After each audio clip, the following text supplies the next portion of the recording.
It is a common opinion nowadays that the church supported the Nazis.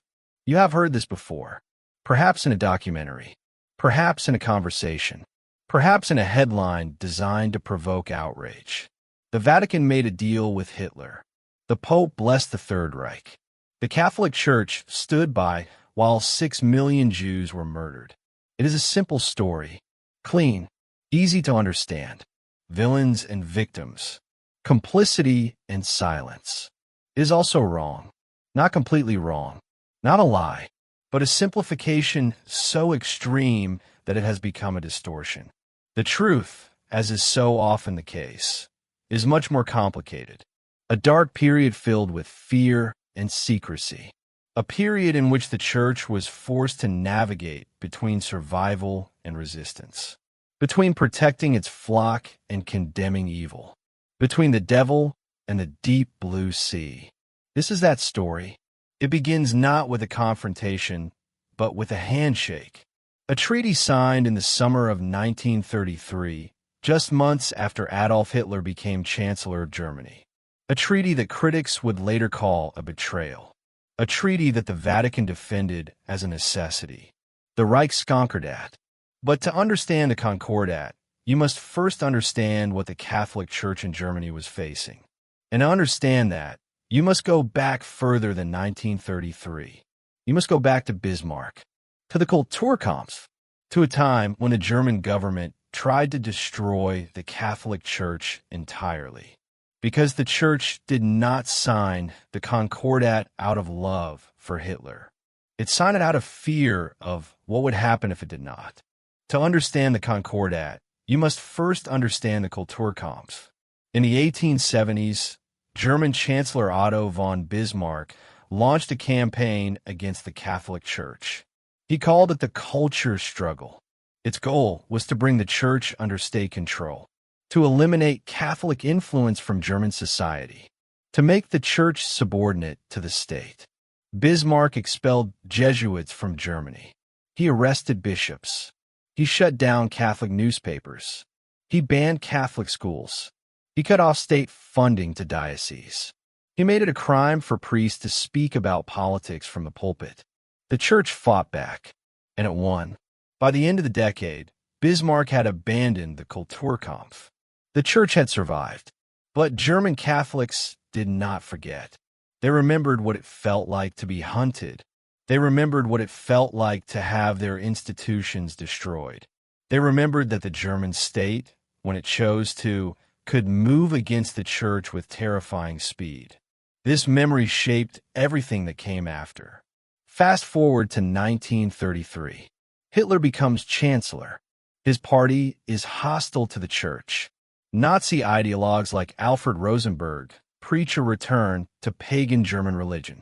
Hitler himself, in private conversations, calls Christianity a delusion and says the Church must be destroyed. But in public, Hitler is more cautious. He knows that Germany is nearly 40% Catholic. He knows that the Catholic Center Party holds significant political power. He cannot destroy the Church overnight. He must move slowly, carefully. The Vatican watches all of this with alarm. Pope Pius XI, a man described by his contemporaries as fierce, intelligent, and deeply suspicious of totalitarianism, sees the danger. He has already condemned communism. He sees Nazism as no better. But what can he do? He cannot declare war on Germany. The Vatican is a tiny city-state surrounded by fascist Italy. It has no army, no economic power. What it has is moral authority. And moral authority is only useful if it is backed by the ability to protect the faithful. So the Vatican negotiates. The Reichskonkordat is signed on July 20th, 1933. The Church agrees not to interfere in politics. In exchange, the Nazi government agrees to guarantee the rights of the Catholic Church in Germany, the freedom to hold services, the right to maintain schools, the ability to appoint bishops without state interference. Critics would later call this a surrender, but the Vatican saw it as a shield, a written agreement that Hitler would be bound by, a document that the church could point to when the Nazis violated its terms. The truce was short-lived. Hitler fulfilling his promise lasted almost half a minute. Within days of the Concordat being signed, the Nazis began to violate it. Almost immediately, as if the ink had not yet dried, Catholic clubs were closed. The Catholic Youth League, an organization with hundreds of thousands of members, was dissolved. Priests were arrested. Catholic schools were shut down. Catholic newspapers were banned. The Nazis justified these actions with a simple argument. The Concordat prohibited clergy from participating in politics. They defined any Catholic organization that was not directly involved in worship as political, and then they shut them down. By 1935, the situation had become a full-blown persecution. Priests were watched by the Gestapo. They were denounced by neighbors. They were arrested on trumped-up charges: currency smuggling, immorality, anything the regime could invent. The sterilization law of 1933, which legalized the forced sterilization of people deemed unfit, was an abomination in the eyes of the church. The Nazis did not care. German bishops protested. They wrote letters to government officials. They issued pastoral letters that were read from pulpits across the country. But their protests were ignored. The Nazi government did not respond to moral arguments. It responded to power, and the church had no power. By 1936, the German episcopate had had enough. They asked Pope Pius XI for an encyclical, a formal letter from the Pope to the entire church that would address the situation in Germany. The Pope was gravely ill. He had been suffering from heart problems for years. But he agreed. He saw what was happening in Germany. He understood that silence was no longer an option. The document they produced would become one of the most extraordinary papal letters in history. The Pope was enraged by 1937, enraged by the Nazi violations of the Concordat, enraged by the persecution of German Catholics, enraged by the racial ideology that placed blood and soil above the laws of God. He composed the most famous encyclical of his papacy. It was called the Mit brennender Sorge. In English, with burning anxiety. The encyclical was unusual in almost every way. First, it was written in German, not Latin, the traditional language of papal documents. German, so that ordinary German Catholics could read it themselves. Second, it was not a general statement of principle. It was a specific condemnation of the Nazi regime. It accused the government of breaking the Concordat, of sowing the tares of suspicion, discord, hatred, calumny, of secret and open fundamental hostility to Christ and his church. Third, it explicitly condemned the racial ideology of the Nazis. The encyclical declared that race is a fundamental value of the human community, necessary and honorable, but condemned the exaltation of race above its standard value to an idolatrous level. It defended the Old Testament, which the Nazis wanted to discard. It insisted that man as a person possesses rights he holds from God, and which any collectivity must protect against denial, suppression, or neglect. This was not a compromise. This was open war. But the encyclical meant nothing if no one could read it. The Nazis would never allow it to be distributed. They would confiscate every copy. They would arrest anyone caught distributing it. So the Vatican did something extraordinary. They smuggled it into Germany. Copies of the encyclical were printed in secret. They were hidden in crates, in suitcases, in the personal luggage of trusted travelers. They were sent through diplomatic channels that the Gestapo could not monitor. Thousands of copies, enough for every parish in Germany. The date chosen for the reading was March 21st, 1937, Palm Sunday, one of the busiest Sundays in the Catholic calendar. Every church in Germany would be packed, and in every church, a priest would read the Pope's words from the pulpit. The Nazis had no idea. On Palm Sunday, across Germany, millions of Catholics heard the words, "MIT Brennender Sorg," with burning anxiety. They heard the Pope condemn the myth of race and blood. They heard him defend the rights of every human person against the idolatry of the state. The reaction was immediate. The Nazis were furious. The Gestapo raided churches the next day. They confiscated every copy of the encyclical they could find. They shut down the presses that had printed it. They arrested priests who had read it. But the damage was done. Millions of Germans had heard the Pope's words. The regime had been publicly condemned from Catholic pulpits across the country. That was the beginning of the Nazis regarding the church as an enemy. Not that they had ever been friends. But after 1937, the pretense was over. The Nazis understood that the Catholic Church would not quietly submit, and they responded with force. The persecution intensified. Priests were sent to concentration camps in growing numbers. Catholic schools were completely dissolved. Catholic publishing houses were shut down. The church was forced entirely out of public life. Cardinal Michael von Faulhaber, who had helped draft the encyclical, had his home ransacked by the Gestapo. Bishop Clemens von Galen of Munster became a target. Priests were beaten in the streets. But here is what is often overlooked. The encyclical did not stop the persecution, but it did something equally important. It told the German people that their church had not surrendered. It gave them permission to resist. It made it clear that obedience to the Nazi state was not the same as obedience to God. As historian Peter Hoffman wrote, the Catholic Church could not silently accept the general persecution, regimentation, or oppression.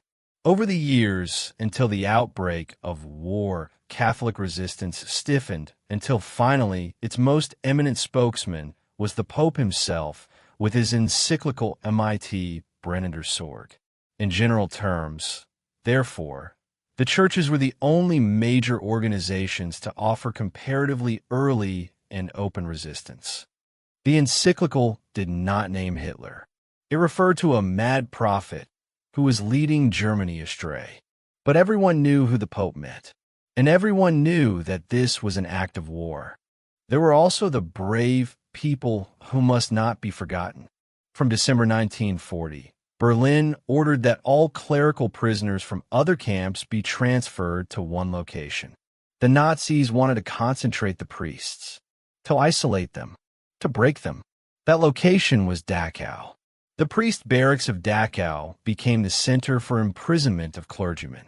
Of a total of 2,720 clerics recorded as imprisoned at Dachau, some 2,579, that is nearly 95%, were Roman Catholics. They came from across Europe. From Poland, which supplied the largest contingent, 1,780 priests. From Germany itself, 447. From France, 156. From Czechoslovakia, the Netherlands, Yugoslavia, Belgium, Italy, Luxembourg. Polish priests suffered the worst fate. Of the 1,780 Polish clergy imprisoned at Dachau, only 830 were liberated on April 29, 1945. 84 had been transferred elsewhere. 78 were released earlier. 2 are unaccounted for. But 868, nearly half of them died. German priests fared somewhat better. Of 447, only 94 died. The Germans were more likely to be released, or transferred, or simply left alone. But only 94 is a deceptive phrase. Every one of those men was a human being. Everyone had a name. Everyone had a congregation that loved him. The priest barracks had its own internal organization. The prisoners organized themselves into national groups. They held secret religious services. They smuggled in bread and medicine. They told stories to keep their spirits alive.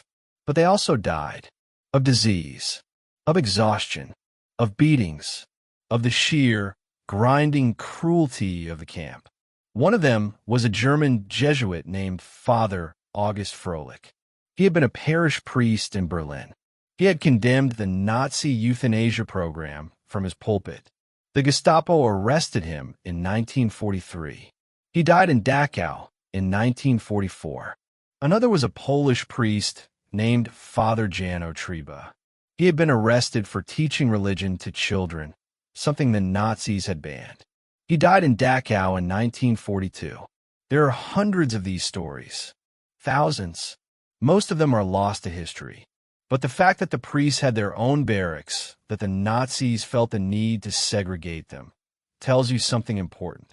The regime saw the clergy as a special threat, a threat that had to be isolated and destroyed. The Nazis even killed disabled children. This is not an exaggeration. The T4 euthanasia program, named after the address of its headquarters at Tiergartenstrasse 4 in Berlin, was the systematic murder of people with physical and mental disabilities. The program began in 1939. By 1941, an estimated 70,000 people had been gassed, poisoned, or starved to death. The German public knew. Not all the details, perhaps, but they knew that their disabled neighbors were being taken away. They knew that they never came back. Most Germans said nothing. Clemens August Graf von Galen was not most Germans. The Bishop of Münster was a conservative man. He was not a Democrat. He had initially welcomed many aspects of Nazi rule. He saw the Nazis as a bulwark against communism. But when the regime began murdering innocent people, his conscience forced him to speak. On August 3, 1941, von Galen mounted the pulpit of St. Lambert's Church in Münster. The church was packed. People had heard that the bishop was going to say something important. He began by quoting scripture. Jesus, the Son of God, wept. He spoke of how even God wept because of stupidity, injustice, and because of the disaster which came about as a result. Then he turned to the euthanasia program. He said, and his words were recorded, smuggled out of Germany, and read around the world, "It is a terrible, unjust, and catastrophic thing when man opposes his will to the will of God." He described the murders. He described how patients were taken from asylums, loaded onto buses, and driven to killing sinners. He described how their families were told they had died of disease. Then he said something that could have gotten him killed. He said, "We are dealing with a doctrine which authorizes the violent death of invalids and elderly people." He filed formal charges with the police and legal authorities in Münster. He demanded that the murders stop. The sermon was a sensation. Copies were smuggled across Germany. The British Broadcasting Corporation broadcast excerpts in German. The Nazi leadership was furious. Hitler personally wanted to have von Galen arrested and executed, but the regime hesitated. Von Galen was too popular. Münster was a Catholic stronghold. Arresting a bishop and a nobleman might cause unrest that the regime could not afford. Von Galen survived the war. He was made a cardinal in 1946. He died later that year. The T4 program was officially halted, though it continued unofficially, in part because of the public outcry that von Galen helped generate. The Nazis called him a traitor. The German people called him the Lion of Münster. History has vindicated the lion. Father Maximilian Kolbe died so that a prisoner colleague would go home and see his family. This is the story that transcends all others. It is the story that even secular historians, even those who are critical of the church, acknowledge as an act of extraordinary heroism. Maximilian Kolbe was a Polish Franciscan friar. Before the war, he had founded a monastery near Warsaw that became a center of publishing and charitable work. He had run a radio station. He had printed magazines. He had spread the faith with an energy that seemed almost superhuman. When the Germans invaded Poland in 1939, Kolbe did not flee. He turned his monastery into a refugee camp. He sheltered displaced Poles. He sheltered Jewish refugees. He continued to publish carefully, secretly, material that sustained Polish morale. The Gestapo arrested him in February 1941. They interrogated him for months. They beat him. They starved him. They sent him to Auschwitz on May 28, 1941, as prisoner number 16670. In Auschwitz, Kolbe did not break. He continued to act as a priest, hearing confessions, saying Mass in secret, sharing his meager rations with prisoners who were weaker than he was. The camp authorities saw him as a threat. At the end of July 1941, a prisoner escaped from Kolbe's block. In retaliation, the camp commander, Karl Fritsch, selected 10 prisoners to die by starvation in the underground bunker of Block 11. As the prisoners were being led away, one of them cried out. His name was Franciszek Gajowniczek. He was a Polish soldier who had been captured to try to reach Hungary. He had a wife. He had children. He wept and said, "I pity my wife and children." Kolbe stepped forward. He removed his cap. He stood before the camp commander. He said, "I am a priest. I want to die for him." Fritsch looked at him. Perhaps he was confused. Perhaps he was curious. He asked Kolbe who he was. Kolbe identified himself. Fritsch agreed to the exchange. The 10 prisoners were led to the starvation bunker. They were stripped naked. They were locked in a cell with no food and no water. The SS guards listened to them scream for the first few days. But Kolbe did not scream. He led the other prisoners in prayer. He sang hymns. He kept their spirits alive. After 2 weeks, only 4 of the 10 were still alive, including Kolbe. The guards needed the cell for other prisoners. They injected Kolbe with a lethal dose of carbolic acid. He died on August 14, 1941. Franciszek Gajowniczek survived Auschwitz. He survived Sachsenhausen. He survived a death march. He lived to return to his family. Though tragically, his wife had died during the war and his sons had been killed. He lived to be 93 years old. He died in 1995. For 54 years after the war, he told anyone who would listen about the man who died for him. Maximilian Kolbe was canonized as a saint by Pope John Paul II in 1982. Franciszek Gajowniczek was there. He wept. There is no explanation for what Kolbe did that does not involve something beyond ordinary human courage. He had already survived months of imprisonment. He knew what the starvation bunker meant. He had no guarantee that his sacrifice would be accepted. He stepped forward anyway. That is not politics. That is not strategy. That is love. Now we come to the difficult part, the part that critics point to, the part that defenders struggle to explain. What the church did not do. The encyclical condemned Nazi racial theory, but did not mention the Jews by name. It spoke of the myth of race and blood, but did not say that the murder of 6 million Jews was a crime against God. Why? The answer is complicated and unsatisfying and honest. First, the Pope and the Vatican were terrified. They had seen what happened to anyone who openly defied the Nazis. They had seen priests arrested. They had seen churches raided. They knew that a direct condemnation of the Holocaust might lead to even worse persecution, not just of Jews, but of Catholics as well. Second, the Vatican believed, correctly or not, that it could save more lives by working behind the scenes. Pope Pius XII, who was Cardinal Pacelli, the Vatican Secretary of State who helped negotiate the Concordat, and who became Pope in 1939, pursued a strategy of quiet diplomacy.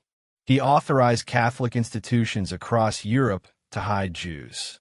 He arranged for thousands of Jews to receive baptismal certificates that allowed them to pass as Christians. He instructed bishops and priests to do what they could quietly to save lives. It is impossible to know how many Jews were saved by these efforts. Thousands, tens of thousands, possibly more. But it is also impossible to deny that a more open condemnation might have saved more.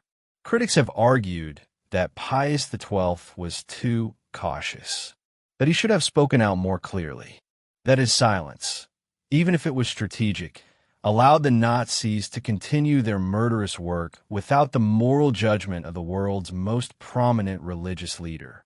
Defenders argue that an open condemnation would have provoked even worse atrocities, that the Nazis would have killed more Jews in retaliation, that Pius XII's strategy saved lives that would otherwise have been lost. I cannot settle this debate here. Honest historians still argue about it. But this much is clear. The church in Germany was not silent. Bishops like von Galen spoke out against euthanasia. Priests like Kolbe gave their lives for their fellow prisoners. Thousands of clergy were imprisoned and killed. Could the church have done more? Almost certainly. Should it have done more? Yes. But the burden of judgment is not simple. It is easy, 70 years later, in a world where Nazism has been defeated, to say what should have been done. It is harder to imagine what it would have been like to make those decisions in real time, under the shadow of the Gestapo, with the lives of millions hanging in the balance. But the story does not end with the high-level debates.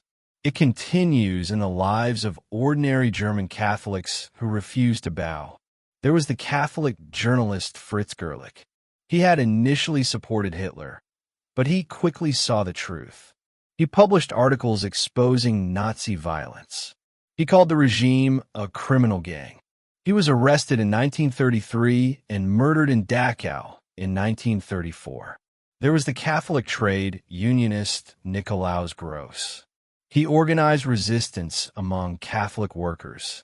He distributed pamphlets calling on Germans to reject Nazi ideology.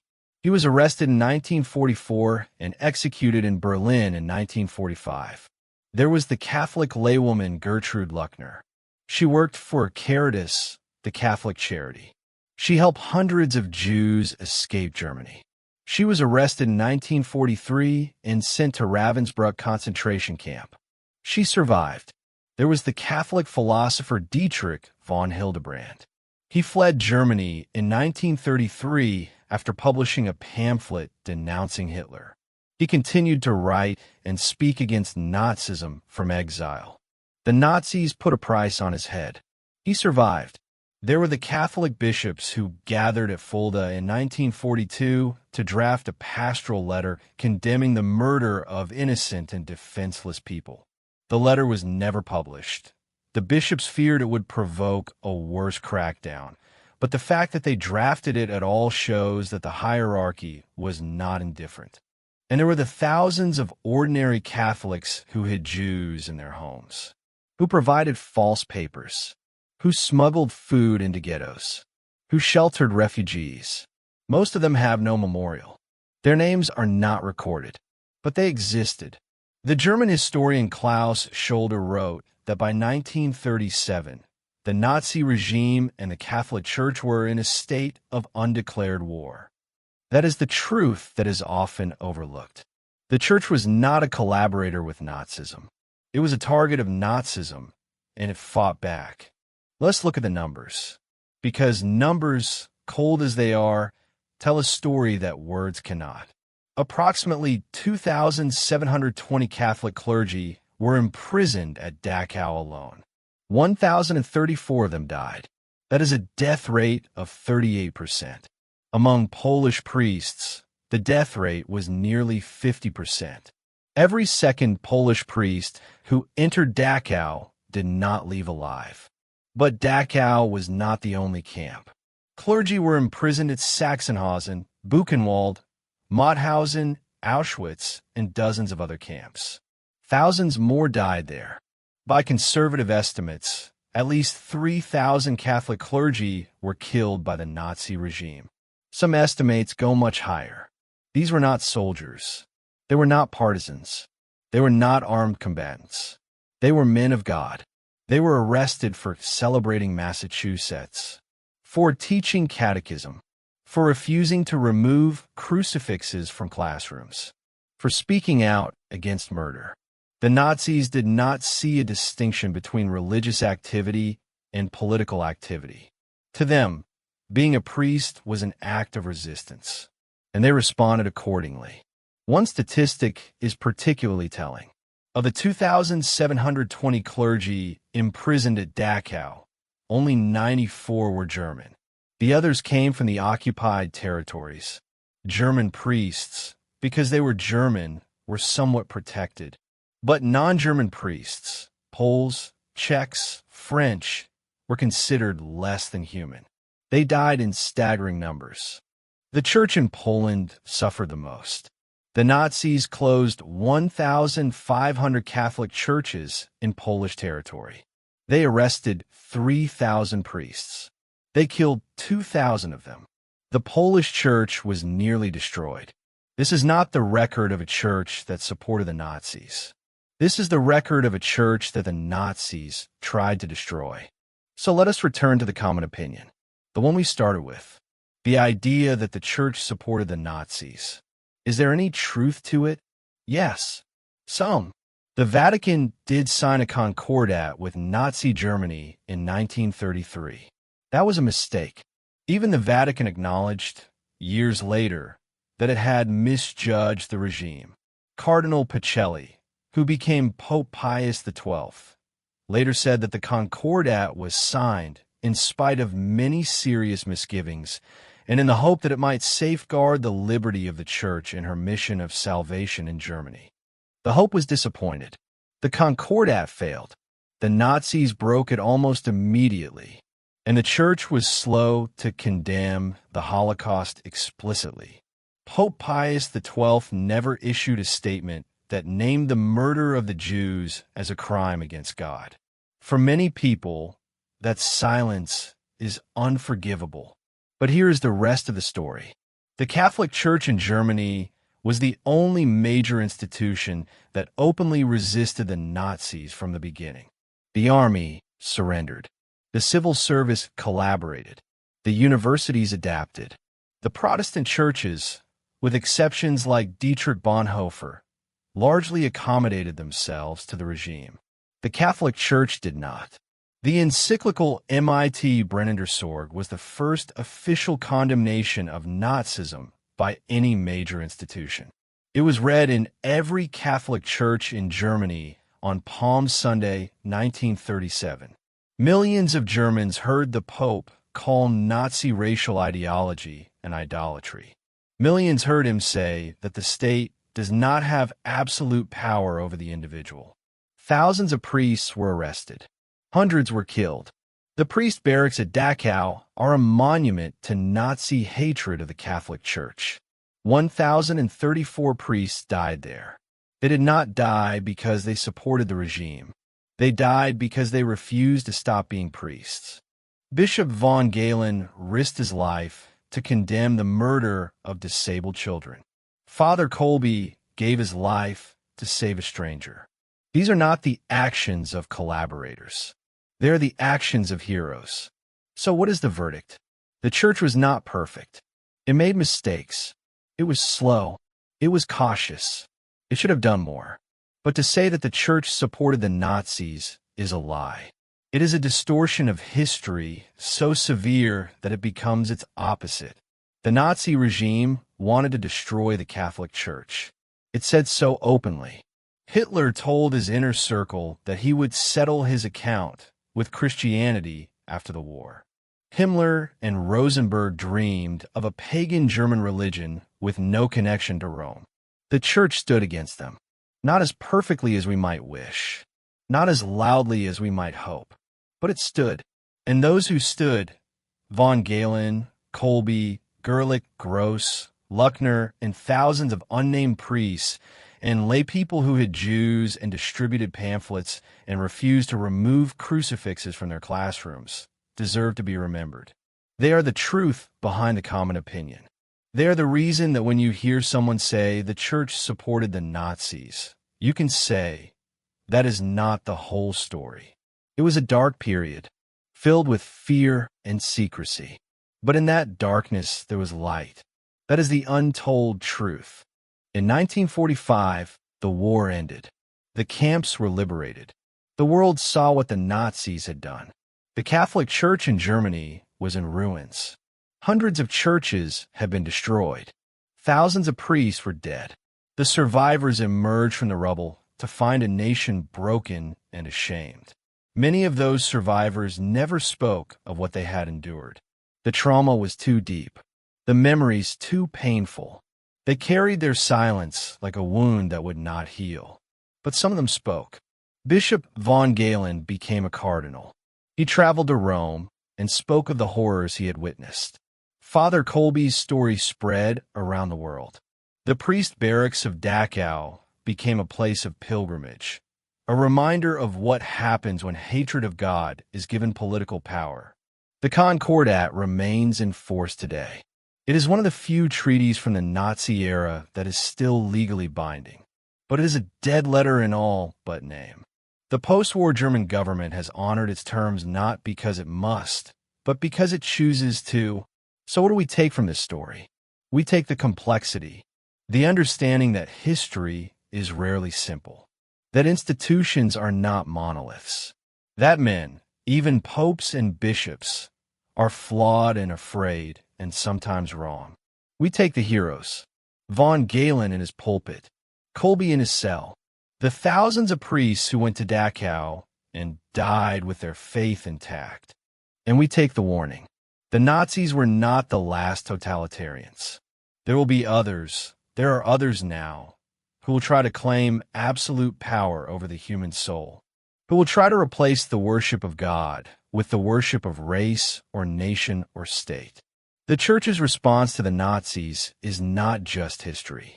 It is a model, not a perfect model, but a model of how to resist when resistance is costly, how to speak when speaking is dangerous, how to stand when standing might mean death. The common opinion is wrong. The Church did not support the Nazis. But more than that, the Church helped to defeat them. Not with armies, not with weapons, with words, with prayers, with the quiet, stubborn refusal to bow down. That is the legacy of MIT Brennender Sorg. That is the legacy of the priest barracks. That is the legacy of Maximilian Kolbe. And that is the truth. Thank you for watching.